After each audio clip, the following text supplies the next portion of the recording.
Salabatpura police સ્ટેશનમાં ગઈકાલે અમારી પાસે એક હ્યુમન સોર્સિસથી ઇન્ફોર્મેશન હતી અને જેમાં આમિર ઉર્ફે અમુ સન ઓફ ગયાજ શેખ, જેની ઉંમર 30 વર્ષ છે અને જેઓ રજાનગર ઝુંપડપટ્ટી ભાટીના સલાબતપુરામાં રહે છે.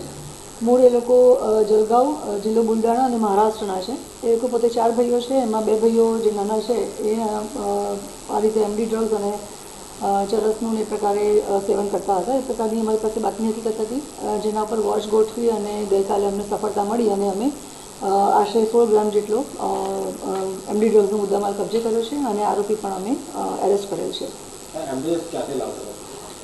એના માટે થઈને એ જ્યાંથી લાવતા હતા એ લિંબાયતમાં અને અલગ અલગ વિસ્તારમાંથી 2 માણસો છે જેની પાસેથી લાવે છે.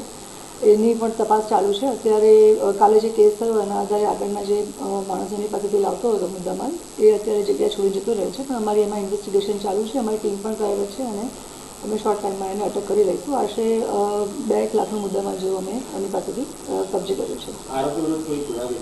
હા, જે આરોપી છે એ 2015માં વડોદરામાં મર્ડરનો ગુનામાં સંડોવાયેલો હતો. એ 7 વર્ષ સુધી જેલ કાપીને આવેલો છે અને એ પછી ચરસ અને એમડી ડ્રગ્સની લત લાગી ગઈ હતી અને પોતે ત્યાં નાનો મોટો વેપાર પણ કરતો હતો અને બાદની હકીકતના આધારે અમે આ કેસ કર્યો છે.